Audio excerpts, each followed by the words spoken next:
Selamat berjumpa kembali dengan Pinar Dewi atau Gemarawu Channel. Dalam kesempatan kali ini kami mau meliput makam Ki Ageng Kebo Kanigoro yang sebenarnya, yang asli, yang jarang diketahui. Tempatnya di lereng Gunung Merapi. Tempatnya di atas bukit, tempatnya sangat sepi dan tenang. Marilah, ikutilah liputan kami secara lengkap.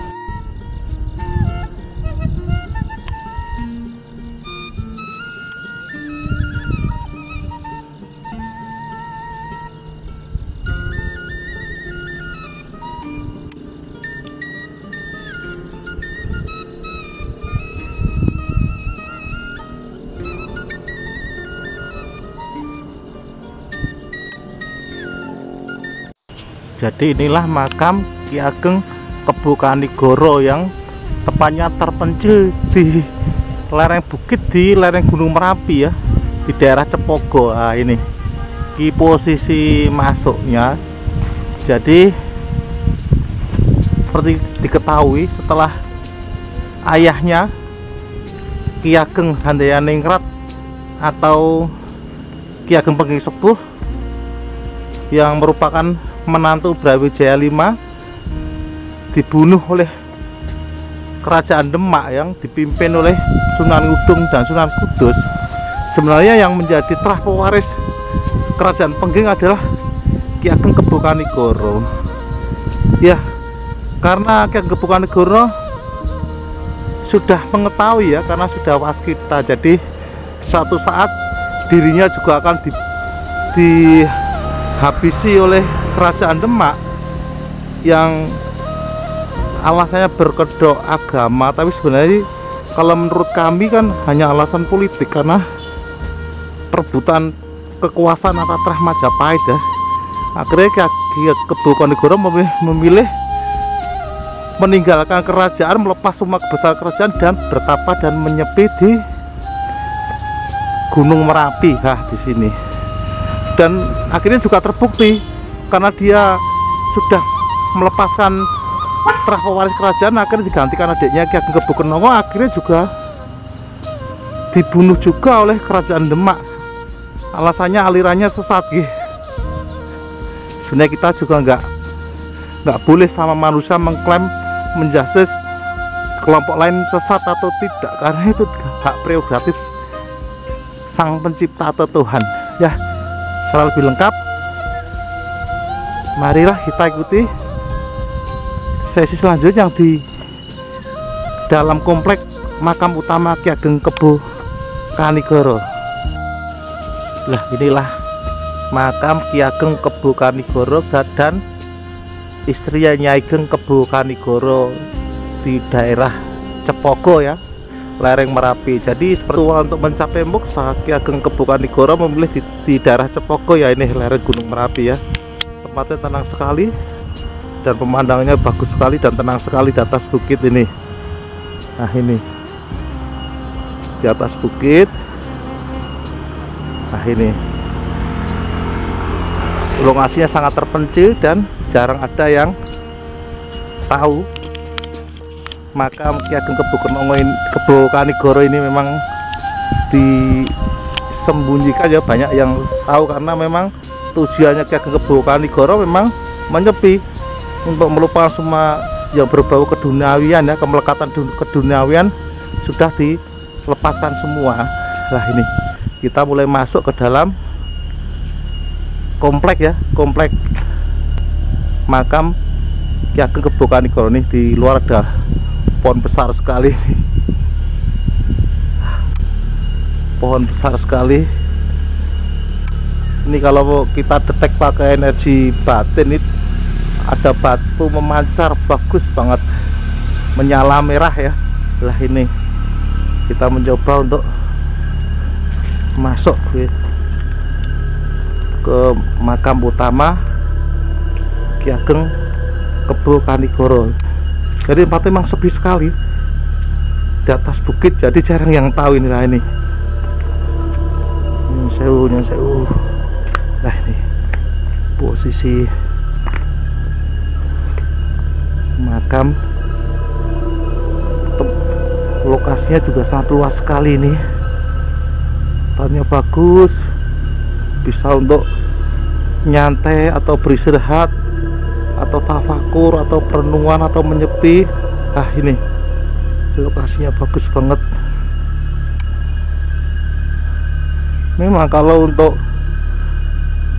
proses untuk tafakur, untuk proses penyerahan diri pada sang kuasa itu ya harusnya ya di tempat seperti ini.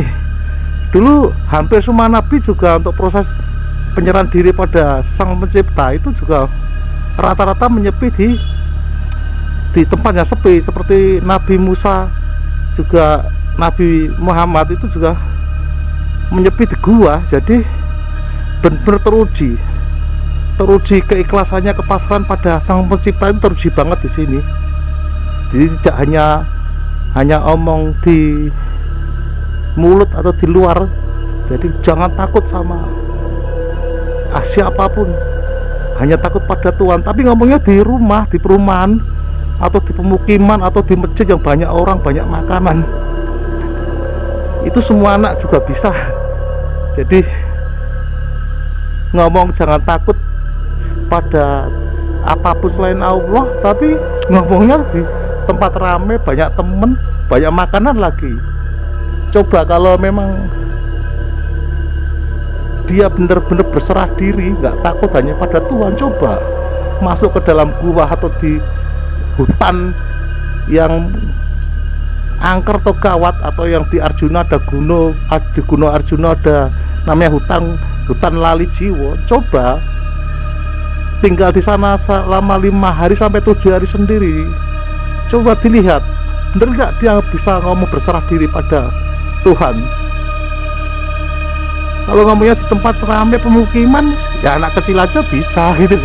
Jadi dulu semua leluhur kita, juga Rasul Nabi Muhammad, Nabi Musa juga bertapa, tafakur, bahkan di gua yang sepi, gelap, gak ada penerang sama sekali. Bukan hanya di tempat yang ramai ngomong tafakur, prosesnya agak susah. Harus berserah diri itu harus di tempat yang sepi dan gak ada gangguan, gak ada godaan apapun gitu loh. Lah ini makamnya Kyai Ageng Kebo Kanigoro, Muga putra Kyai Ageng Sepuh Pengging Kyai Ageng Handayaningrat. Tuh energinya kuat sekali nih, energinya kuat sekali. Jadi dia tatarannya sudah tinggi sekali ya, dilihat dari ini frekuensi energi yang tertinggal di sini itu tinggi sekali. Jadi dulu Kyai Ageng Kebo Kanigoro itu memang tidak mau memegang tampuk kerajaan atau menggantikan ayahnya Kyai Ageng Handayaningrat untuk memegang tahta kerajaan Pengging, karena waktu itu memang secara notaben udah Majapahit sudah dikuasai, berganti kepada kerajaan Demak ya. Jadi terus karena ajaran kita menurut Kebo Kanigoro, ajaran kita sudah di luhur tinggi, terus ada ajaran baru yang banyak ke kulit lagi, ke syariat. Jadi kalau luhur kita dulu sudah sampai ke hakikat, jadi dia tidak begitu saja mau nerima ajaran agama baru itu, dia terus meninggalkan kerajaan langsung pergi menyepi di gunung ya. Lah ini juga ini makam istrinya Ki Ageng Kebo Kanigoro ya, Nyai Ageng Kebo Kanigoro. Ini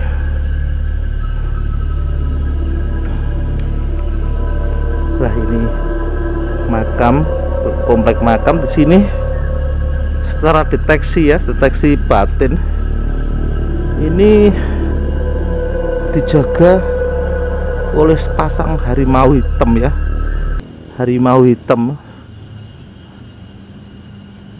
ya, harimau hitam dari Merapi ya, dari Merapi. Terus ada